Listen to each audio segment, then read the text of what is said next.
Hello, everybody, and welcome to the 75th episode of the PB Political Podcast. I'm Eshan Pokhrel. And I'm Michael Bodeker. And today we have one of the most controversial elections, definitely the most in modern American history, I would say. The election of 2000, George W. Bush versus Al Gore. Really, I don't even know how, really kicked off, the 2000s in a great way. With this, just off the bat, Bodeker, what do you, any thoughts about the election of 2000? Just off the bat, Bush v. Gore. Bush v. Gore is just interesting. It's interesting to analyze different time. This is when you're talking about American political eras. This is kind of that last. This is still the neoliberal era of probably the 70s through probably the end of Bush's administration. So you've got kind of 30 years of that. You could argue that Obama kind of followed that, but I think our political climate has changed so drastically since this.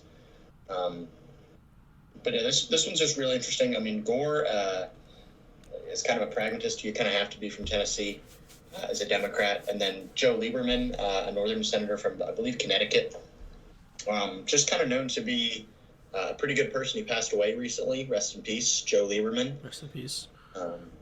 And then obviously we'll get into it, but the first election since 1888 in which the winning candidate lost the popular vote, and then the fifth of five being 2016. So, yeah, and just one thing you can look at if you want to compare 1996 to 2000. This is the end of that Southern Democrat, in the sense that electorally at the federal level that didn't exist.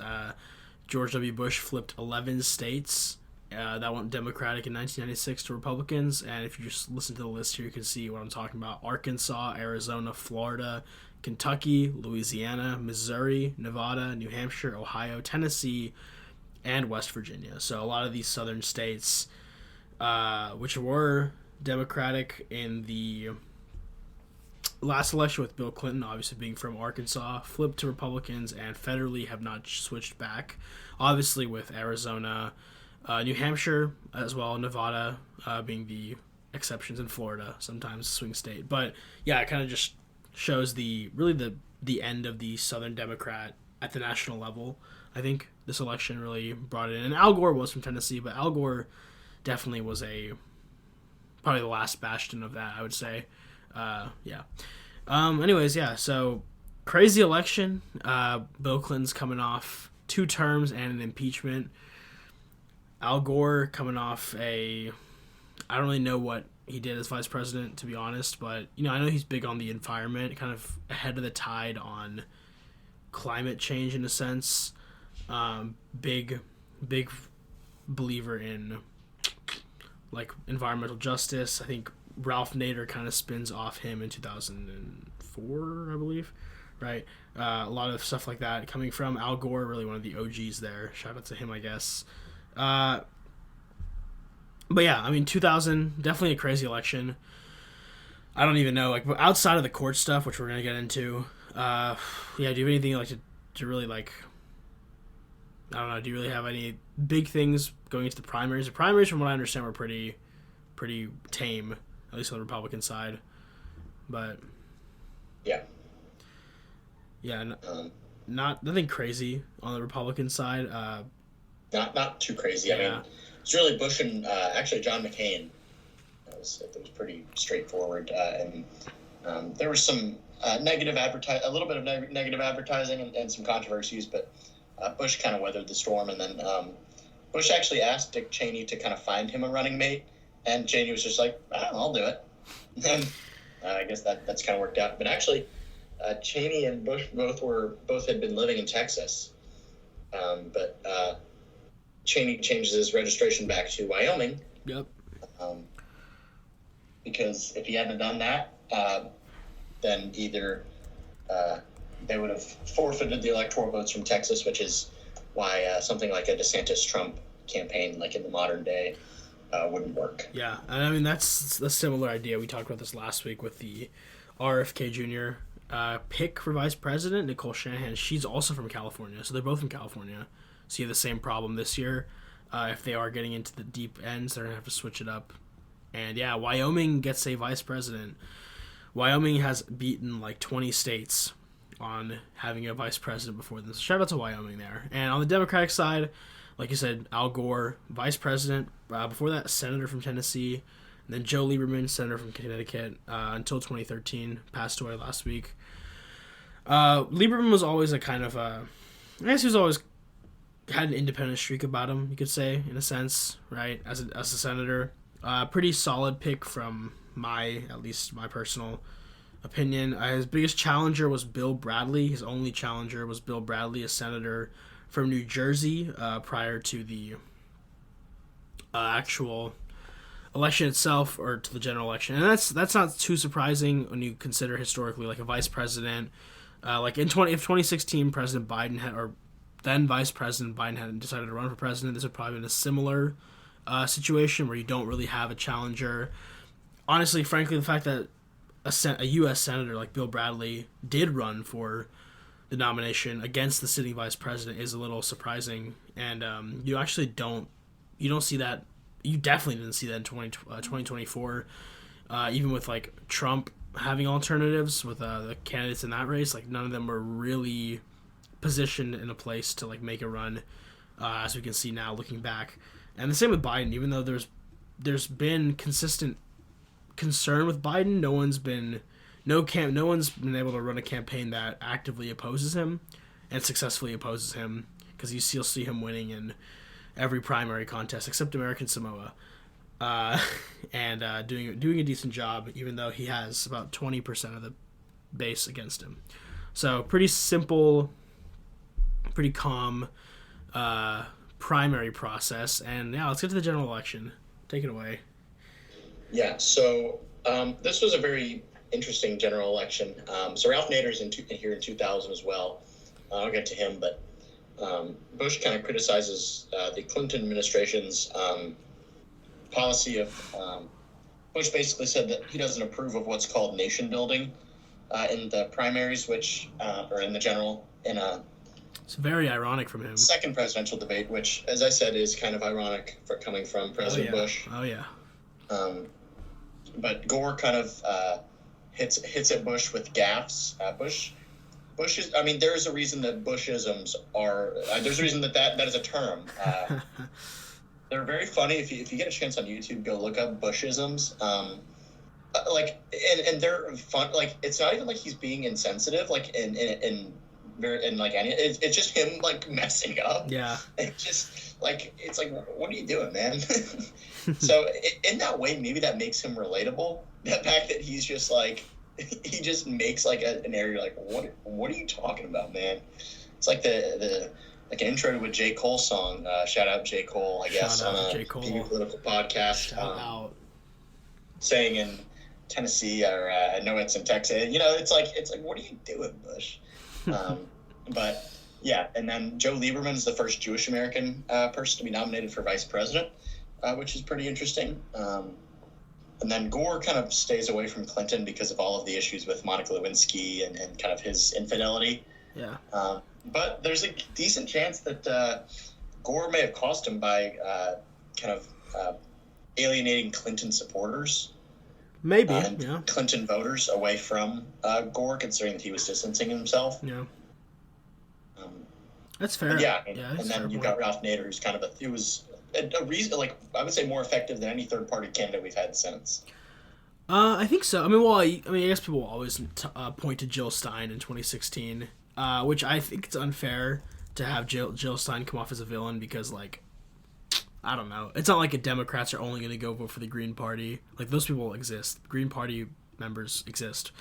Apparently enough of them exist in Wisconsin to swing an election. So I would say, yeah, Ralph Nader, I forgot he was in 2000. Yeah, he definitely was impactful. 2.7% of the vote. That's like 2.8 million votes. It's a lot of votes, regardless, like, you know. But, yeah, I mean, the election, I think Bill Clinton really hurt. I think Al Gore could have, I mean, even without, removing Bush v. Gore in the court case and stuff, he was in a pretty strong position, probably one of the strongest positions since Obama. I mean, well, I guess post Yeah, I mean, one of the strongest positions of vice president coming off like I don't think President Biden would have been in as strong of a position as Al Gore was coming off of like the Obama administration. You know, like if he had ran in 2016 against Trump, I don't think he's in as strong of a position as Al Gore was. And Al Gore was a pretty likable guy. He wasn't like a divisive figure, kind of just, you know, just kind of just guy from my, just kind of just dude, you know. So he definitely had a lot of things going for him outside of the whole impeachment thing, which definitely I don't know. I think it was fair enough to not really associate with Clinton, because I feel like on the margins going for these Clinton voters might be good. It might have helped in places like Tennessee or Arkansas, but I don't know if it would have made the difference up. And you also would have risked alienating other voters in maybe more crucial states. So it's an interesting idea, right? I don't know. Also, real quick, just wanted to do the annual check-in on how much the Washington D.C. percentage. George W. Bush in 2000 got 8.95% in D.C. and Ralph Nader got 5.24%. So that was close over there. Just wanted to shout out while I was looking at the results, state by state, just to shout out the voters of D.C. in 2000 for. I think there's actually a decent chance, relating this to now, I think there's a decent chance that Trump finishes third in D.C. in 2024. Oh yeah, absolutely. I mean, that would be fascinating. Actually, I didn't even think about that. I think Biden and RFK are going to beat Trump in D.C. I think Trump's going to finish third in D.C. Maybe Jill Stein will finish in third and Trump will be fourth. With like we talk about, like our joke with D.C. being that like D.C.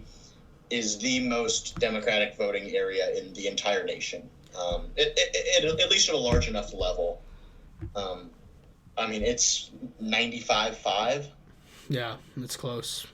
Anywhere between 92-8, yeah, 96-4, like anywhere in kind of in that range. It's incredible. And I mean, Ralph Nader got might be the only third party candidate since this race. He might be the last candidate to get 10% in a state, and he got 10% in Alaska, which is a very you can say third party streak in Alaska, independent streak. So shout out to him for that performance over in Alaska. But yeah, general election wasn't too crazy. Keep in mind, this is the last election we're going to have.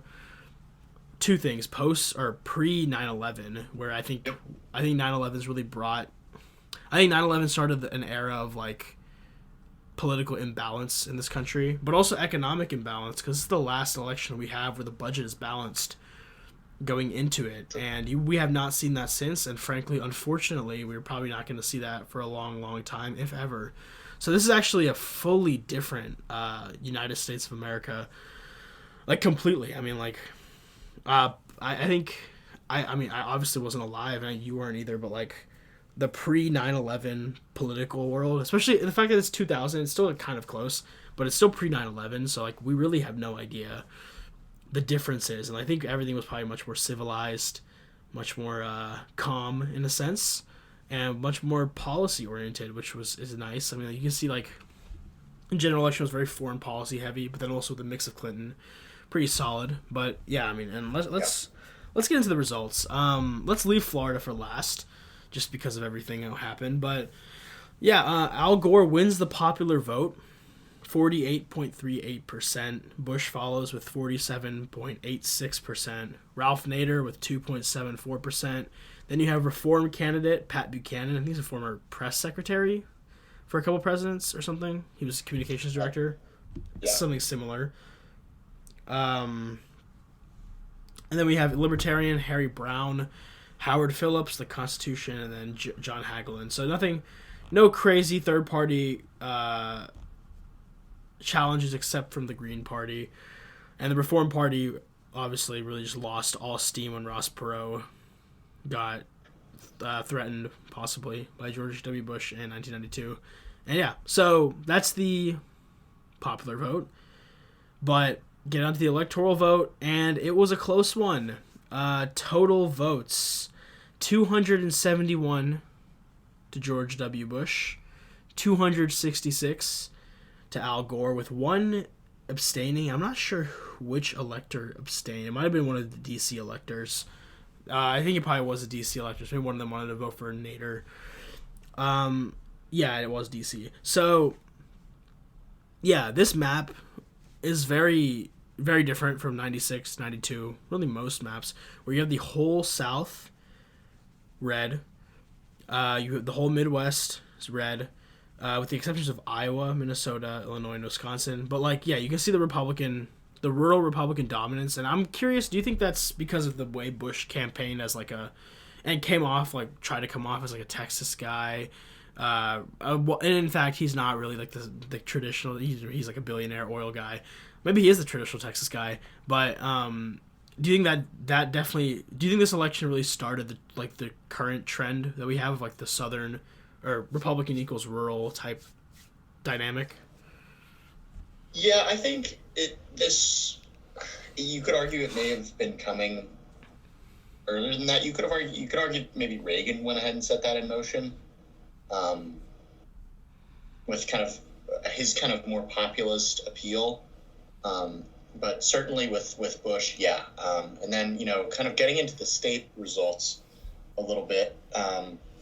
This was an interesting election because a lot of these states that are close here you wouldn't see close now. For example, Alabama was within 15. Alabama within 15 now means a catastrophe has happened. For the Republican candidate. Arkansas was within 6. Even California was only won by Gore by 12. Colorado has had basically a 20-point swing in the last 20 years. Yeah, like West Virginia was Florida was won by obviously swing. The 500 votes. Yeah. Georgia's 12 points to the Republicans. That's actually a trend that we'll see continuing until 2016, maybe 2012. And you can look at New Hampshire the other way. New Hampshire's an interesting state, but like they went Republican. I think the last Louisiana time. within 10, Maine within 6 or 7, Oregon within 0.4. I mean, these are very close margins. Yeah. Missouri within 3. New Hampshire obviously was won by a little over a point. New Mexico, like these states. North Carolina was safe. North Carolina was safe Republican by 13 points. You just won't see that anymore. Ohio by 3. Maybe we could see now, but it'd have to be a really strong Democratic environment. It has to be like Sherrod Brown could make Ohio 3, but like that's different, right? Yeah, and Tennessee by 4, but then again, that's Gore's home state. Also, hey, shout out to Macon County, Alabama, for being on the page for this, but also being the highest percentage of votes for the Democrats. So Macon County, Alabama, home of Tuskegee University, I believe, down in southwest East Alabama. South Central East. Yeah, beating Bronx County in New York. That's randomly Shannon County, South Dakota. Yeah, very, very odd stuff there. But hey, shout out to them for getting on the page here. You don't see that much out of Alabama. South Dakota having the 4th highest Republican county and the 3rd highest Democratic county. Talk about political polarization. Duality. That's the duality of man right there. But yeah, this was a crazy election. Like you're not going to see these. I mean, honestly, you could see these margins this year, but this is different because you have the externality of a very strong third party and maybe even other parties. Like who knows? There's polling is going 6-way races right now. They're factoring in 6 candidates. We'll see. I don't think two independent candidates make it out of the 5% bubble that requires Wikipedia to put your page or whatever. I do think RFK Jr. will as of now, so there could be a big factor. But this is an insanely close race, and do you want to just get to Florida? Yeah, let's get to Florida. Let's get to Florida. So Florida. Yeah, Florida's crazy. Florida's nuts. In general, Florida's nuts. Frankly. Yeah. Florida is. So polls close in Florida. Bush.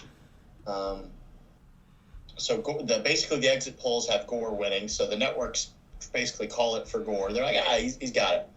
Well, then the votes start coming in, and Bush takes a huge commanding lead. So then they're like, oh, we're going to retract our call for Gore, their predictions, and basically say, oh, well, we don't know. And then as Bush keeps climbing and climbing, they're, well, okay, we're going to call it that and the presidency, because Florida was the one that everyone was waiting on to call for Bush and for the presidency. So they call it. And then as Gore keeps coming back, there was 85% of the vote in, but it's Broward, Miami-Dade, and Palm Beach County, which are the 3, which were actually maybe not now because of all the political realignment in Florida that we've had in the last 5 years, which is insane. But those are the three most liberal counties in Florida for the most part, with any substantial population. And they came in obviously heavily for Gore. So then by the time that they're basically get through all those, he's within 2,000 votes. And so basically all the networks revoke their talks to Bush. Gore, who's already conceded to Bush on the phone, retracts his concession. And then it gets close enough that to require a mandatory recount. And then so the Bush's lead was about 300 votes. And then there were overseas ballots that basically didn't get counted. And then there's so then Gore is asking for mandatory recounts in those 4 super liberal counties. And then the Florida Supreme Court steps in and says, one thing, and everyone's kind of saying different things. And then it finally gets to the Supreme Court, which we'll get to in Bush v. Gore. But basically, the Secretary of State of Florida gave a statutory deadline to amend your returns, your vote returns. The Florida Supreme Court extends that deadline, but that decision was later vacated by the Supreme Court. Miami-Dade halts its recount and submits its original total. Palm Beach County fails to meet the deadline, which the Secretary of State rejected. And then the State Canvassing Board finally certifies Bush on November 26th by 537 votes. And Gore formally contests that. And then a state court decision that was overruling Gore was reversed by the Florida Supreme Court, which ordered the recount of the 70,000 votes in those 4 counties. And the Supreme Court halted that order the next day. So then, it's crazy. And then there's another ruling, which is Bush v. Gore. It requires that rule that the statewide recount of the ballots was unconstitutional because of the Equal Protection Clause, and reversed and remanded the case to Florida Supreme Court for modification. And basically the Supreme Court effectively ended the recount. And what is the impact of that? Well, people say, Gore would have won it. And actually that's quite unlikely, because even if the Supreme Court had decided differently, the Florida legislature had been meeting during this time to figure out, what are we going to do? So if the recount goes forward, the state would have awarded those electors to Bush because the state certified vote. And the only thing that Gore would have been able to do is contest the electors in Congress. And then the electors would have been rejected only if both houses of Congress agreed to it. So basically, what it means is that Gore would not have won in 2000, even if something else happened. Yeah, it's very unlikely. I mean, you never say never, right? I think this is a crazy election. Insanity. Absolutely, this is crazy. Like, if you guys thought, those of you who pay attention in 2016, I guess the crazy part of 2016 was that somebody who had no experience could win the presidency. Although the Democrats made that very easy. We would all both argue, I think, that it was very easy for Donald Trump to become president. It was nothing like 2000, just because, like, you can have opinions, right? Like, opinionated, like 2016, 2020 was a lot of emotion. This is, like, just a crazy close election. I think this is something that we're not going to see, for the sense that this is just two people that had differing. Isn't really a nasty campaign. It was just policy. Like, we were talking about policy in Somalia, policy at home, things that we should be talking about probably now, but we don't. That stuff made this election so close that we had to go to the court. And I think the fact that the Supreme Court did get involved is something that I think it really paved the way for what we're seeing now, in a sense. Like, before this, I believe there wasn't a Supreme Court intervention in a presidential election, because I think the corrupt bargain was settled prior to the official deadline and everything. So, like, I don't think the Supreme... Am I wrong here? Has the Supreme Court, prior to 2000, were they ever involved in the presidential election? With the results, that is. I'm not sure. I'm not sure they were either, but, like, even, like... But now, like, obviously we see, like, we relate this today, because, like, now you have the Supreme Court is somewhat the center of the 2024 election. Through no fault of their own, they kind of just, are put in this position, for better or for worse. And this has just been, like, this is a wild thing. It was a what was it, a 7-2 decision on Bush v. Gore.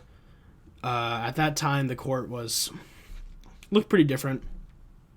I think try to find the trying to find the dissent. Oh, it was a 5-4. It was 5-4. My bad.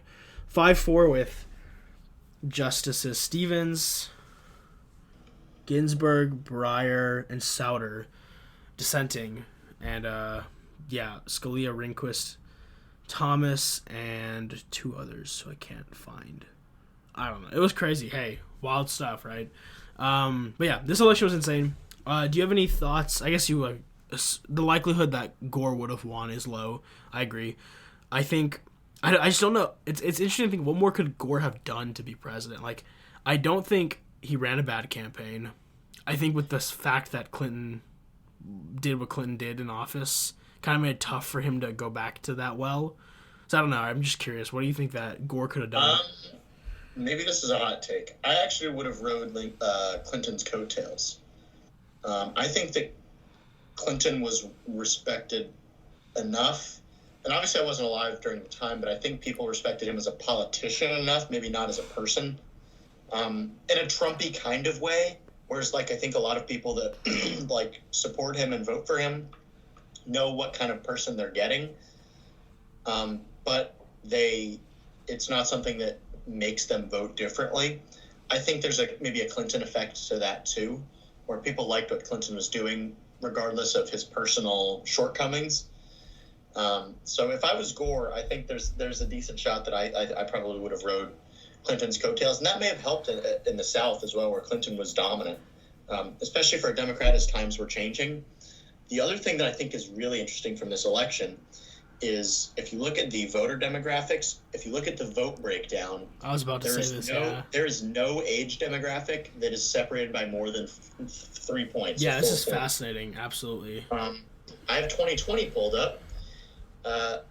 So George Bush and Al Gore tied in the youth vote, and the 18 to 21, I think, is the vote tally that they have, or 18 to 24. Excuse me. Yep, 18 to 24. 18 to 24. They tied 47. And then 2020 comes up, and Joe Biden wins that by 34 points. Yeah. So, and he wins 25 to 29 by 43 points. He wins 30 to 39. He wins 40 to 49 by convincing margins. Yeah, no, this is So you can look at it. Yeah. Clearly something changes here. You can see, like, the youngest group of the youngest Americans up to 50 years vastly prefer Biden in 2020. It's kind of amazing. Again, this is like stuff that I wish we could have a time, and obviously we never will be able to because of what 9/11, not really the act itself necessarily, but the fallout of it, which has probably, I mean, I guess we could say ended in a sense with the withdrawal of Afghanistan, but at the same time, like, it's not, we're still going to always have that effect of what happened on 9/11 is always going to affect American policy. And I think this is something that would be amazing to see. Like, I mean, like Gore actually won every age demo except the 30 to 49-year-olds, and which amazingly were 45% of the total turnout, and he only lost it by 2%. It was 48 to 50. So it's actually very fascinating when you look at, like, and the one thing that is the same is income. I guess income will always, at least in this party system, income tends to be the dividing line on party. But again, hey, unless you were under $15,000 in income, which was a 20 point win for Gore, it was pretty close. I think, like, Bush led the over 100,000 by 12 points. Gore led the under 15,000 by 20. But between that, it was pretty respectably close. It was competitive. And I think it's just stuff that's like it's just really fascinating to see these demo breakdowns compared to like 2020 or even 2016. When you go to 2016 and look at demos for like let's do age. Yeah, I mean, same thing. Hillary Clinton wins 18 and 24. Actually, she wins everything up to 39 years old by double digits, and then you can see Trump winning none of their demos by double digits, but he still won the election. In large part because when you go to age, where I just lost age, you can see that like the largest demo was that the back end, the older voters were the voters, and the crazy thing is these older voters that voted in 2016 also voted in 2000, right? Like most likely, like they're pretty. They were the 30 to 49 demo. Exactly, yeah, and they were 45% of the voting block then, and yeah, I mean like this is really fascinating stuff to look at. Just on Those that are the boomers. Those are the boomers. Yeah, well, they are the boomers. And yeah, I mean, like, it'll be interesting to see how turnout is different in 2024. Like, the age breakdown, especially. Like, where is the age breakdown going to come from? Also, what's interesting is across from 2000 to 2020, the South actually has the highest voter turnout. I'm not really sure what they're consider the South. I don't think we're the biggest block of states, but 35% of voters came from the South. And I think both of these are 31 in 2000, 35 in 2020, which is interesting to see. But yeah, I mean, there's a lot of parallels to 2024 in the sense that like a lot of this, what we're going to see from 2000 and then 2008, those two elections, that's the next one we're going to cover. A lot of that is going to be the basis of what could. I think a lot of it is going to be based on like, we're going to see a lot of parallels to the voting in 2008. And 2000, so yeah. Yeah, and I guess we can get a little bit into the presidency of George Bush. And obviously, I guess there's still, I guess when we talk about Bush v. Gore, the hanging chads. Yeah. We'll talk about that for a second. The hanging chads were an interesting debate. It was people having to look at the ballots being cast and did they actually mean to punch that hole, and did it go all the way through or not? And I mean it was something that was just immensely frustrating for everyone. So after we get through that, then we get to the presidency of George W. Bush. We get 2 terms of him. We get 9/11. We get the Patriot Act. We get No Child Left Behind. We get increases in spending. There's talk about Social Security reform, and there's Medicare Part D that's introduced. We've got a continuation of NAFTA. And then he's got the 2008 financial crisis, and the invasion of Iraq, invasion of Afghanistan, Hurricane Katrina, getting a shoe thrown at his head. There's just about anything you can imagine happened. Did he throw up in Japan? He probably did. Was that him? I don't know. It was like a state dinner. It might have been his dad. Yeah. The Bush administration, the second Bush's first administration, I guess, heavily marked by 9/11. And yeah, I mean, looking back, because again, all we have is hindsight. I think it's a little frustrating. I'm not gonna lie. I am very frustrated when I see people applauding George Bush simply because he's a Republican that's a statesman.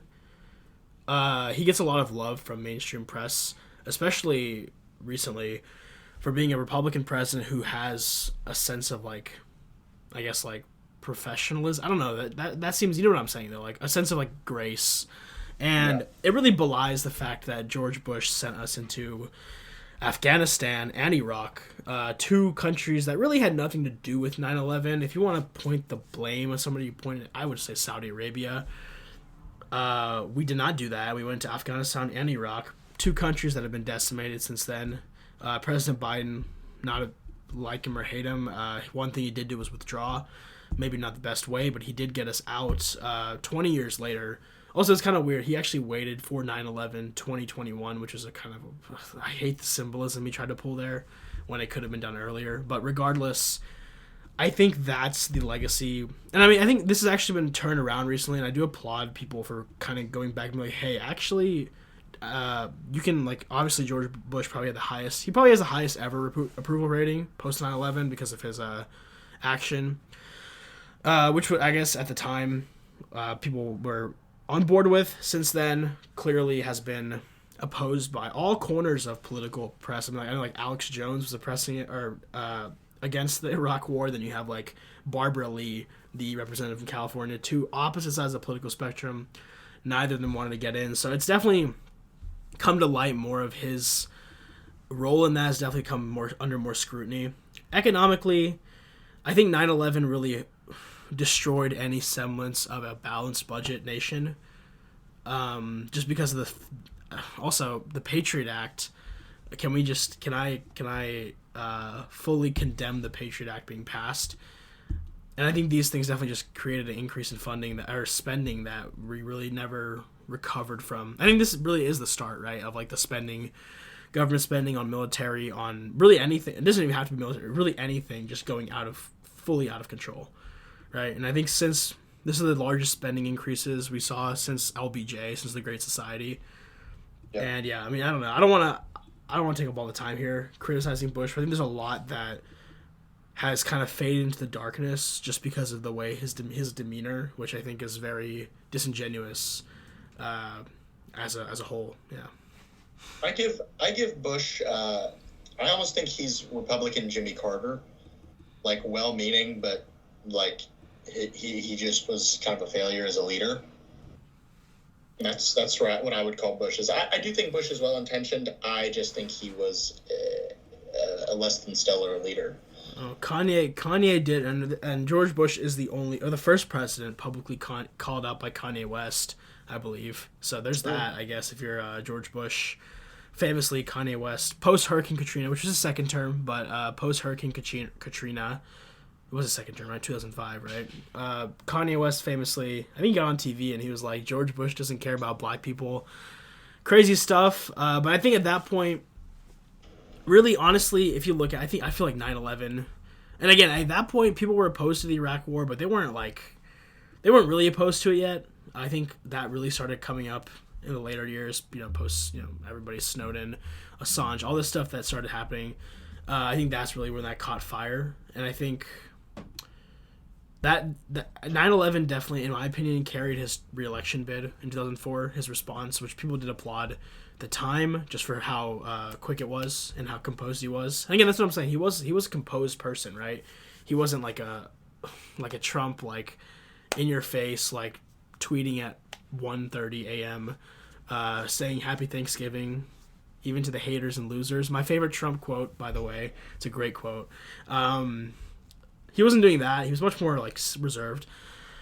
But yeah, I think it's definitely hurt the real policy that George Bush implemented. Definitely, I would say was a complete failure. I think the Carter analogy is good. I do think Carter did a better thing with the whole Iran, like the hostage thing. That was Carter, to be fair. To be fair to Jimmy Carter, he did negotiate that. It's just kind of like a very Veep-esque thing where they just waited until Reagan was president. So that did happen. But yeah, I don't know. Do you have a ranking, or do you have anything else to say before we rank That's them? what I was going to say. I was going to do ranking. Bush, I'd probably give bottom quarter. Yeah, I'm giving bottom quarter. I don't know who we have. We need to look through and like make a list or something. But probably we'll do a presidential tier list. Yeah, well, I'm putting him in the bottom tier. Maybe that can be our final episode after we do all the elections. We'll do a tier list. Yeah, we can do that. But I'm not going to put him in the bottom tier just because the bottom tier is occupied by Andrew Johnson and James Buchanan and Woodrow Wilson. Woodrow Wilson is the three bottom feeders, no debate. Absolutely. But he won't be in that tier, but he might be just above. And yeah, that's my personal opinion on George W. Bush. I think, I don't know. Isn't he from Connecticut? Is he the one that was born in... H.W. was born in Connecticut. Was he also born in Connecticut? He was born in New Haven, Connecticut. So let's calm down with the whole Texas boy thing. But yeah, that's my opinion on George W. Bush. And honestly, the 2000 election was insane.